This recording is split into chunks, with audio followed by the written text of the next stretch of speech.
the woods, forests, and nature is dying. The main cause is the destructive nature of humans. A Walk in the Woods by Bill Bryson accurately describes the damage that humans cause to nature and the aftermaths that most people are unaware of. When observing the text from a post-colonial perspective, it becomes obvious that nature is dying.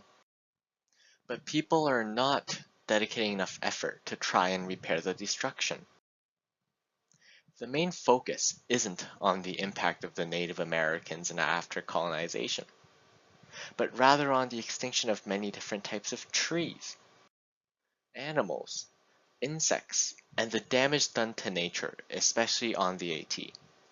Bryson talks about nature and civilization, destruction, and impact on the population of living things and the AT, and much more.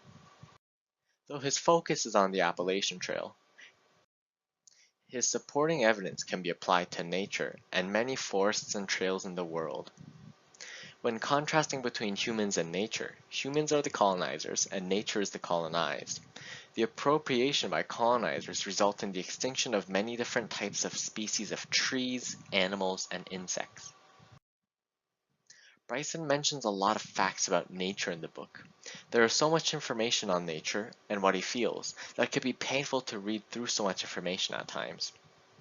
The list starts from post-colonial destruction all the way until tourism and so much more that I don't want to list at the moment.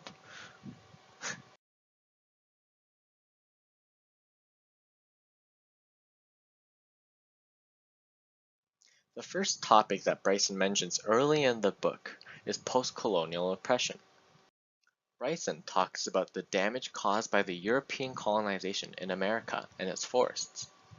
When the first Europeans arrived in the New World, there were perhaps 950 million acres of woodland in what would become the lower 48 states. Most of that forest is now gone. During colonization, many of the forests were cut down to make space for the colonizing. Though 240 million acres of America's forests are owned by the government, the U.S. Forest Service designates the land for multiple uses. Bryson notes that although the name of the institution sounds like it takes care of forests in America, it mainly focuses on building roads. How useful. Bryson also mentions, or puts an emphasis, on the impact of mussels. When Bryson reaches the Smokies during his hike with Katz, it seems like he's bragging about all the wildlife that exists in America. However, he notes that there was once an abundance of the species, and the number of different types of animals used to be very large. Now, many types of animals and species are dying rapidly due to loss of human interest in trying to save them. Bryson gives an example of the mussels population. America holds a third of all the mussels population in the world, but because they are so little regarded, even by naturalists, mussels have vanished at an exceptional rate. Nearly half of all Smokies mussels species are endangered, 12 are thought to be extinct. Many species are going extinct in America, even in the Smokies, and not many people are noticing because people don't care about nature as they used to. And just in case you're wondering, the Smokies is just a small section of the Appalachian Trail. Bryson also compares the growing American society and nature.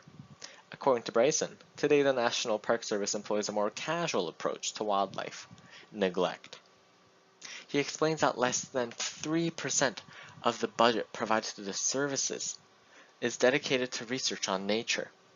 Apparently, this is the reason why not many people are aware of the slowly dying population of mussels in America.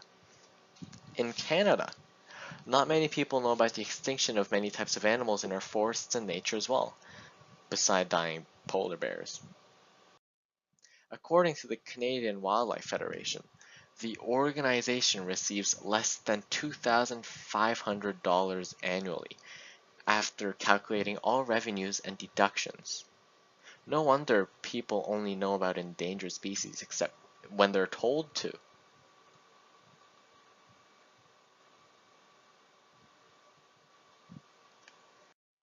He also does a contrast between nature and civilization. After being in the woods for such a long time, Bryson and Katz take a look at a nearby populated town with many shops, restaurants, and buildings, some of them hotels. Nature seems like a beautiful place when compared to the ugly buildings that humans create. I looked past him along the lines of his shoulder to a vast shopping mall with a prairie-sized parking lot, and agreed. It was horrible. He portrays nature as a beautiful thing to look at, while civilization is unpleasing to the eye. What once was filled with beauty and wonder is now replaced with ugly, tall buildings that seem so unnatural compared to the living things in the forest. In addition to everything else, there's invasive species. The result of invasive species is disastrous, of course. Since there are no natural predators nearby, the species spreads very quickly and wipes out massive populations of its prey. In the book, Bryson quotes the mortality rate was 100%. During his trip in the Appalachian Trail, he mentions the extinction of chestnut trees due to invasive species. That probably explains why he didn't see any during the hike. Then of course, there's mining for resources. We're also robbing rocks and minerals, and oils and plastics from nature. Bryson talks about the coal and oil mines in America, and the damages it's caused by the extraction and carelessness of humans that led to loss of large amounts of money. He focuses on a town called Centralia. The endearingly named Pithole City went from a population of 0 to 15,000, and other towns throughout the region sprang up. It becomes obvious that people live based on what benefits them and doesn't care about the aftermaths that follow if the action negatively impacts the surrounding environment. Look, the freaking Pithole City went from a dirt ground to a magical place from left to right. Bryson continues to talk about exploiting in the wilderness, deer populations, pollution of mining sites like zinc mills, the extinction of mountain lions and its impact on the birds in the area, tourism negatively impacting nature, and so on. He lists so much information in the novel to enforce that nature is dying and we need to do something about it. When I was reading, I was bombarded by fact after fact on the American forest, and I realized that the Canadian forest must be no different because people are the same everywhere they go. Wherever people colonize, destruction follows. And if Bryson realized how much the forest is dying from a hike down the Appalachian Trail, imagine the impact of humans on the whole world rather than just a section of the forest. So do I agree with Bryson? Why, yes, of course. All his points are supported with strong evidence, and even in our daily lives it's obvious that nature is being destroyed. Our greed will never stop, and nature is doomed to die if we don't do something about it. It's certain we can slow down the process, but not at this pace, because no one cares about nature at the moment. It looks like Mother Nature is going to be struggling for a very, very long time until we pull it together. But hey, thanks for watching. If you have any questions, comments, or concerns, make sure to leave a comment right below and I'll get back to you as soon as I can. Otherwise, if you liked the video, leave a thumbs up. If you loved it, just sub it. And thanks for watching. Have a great day, guys.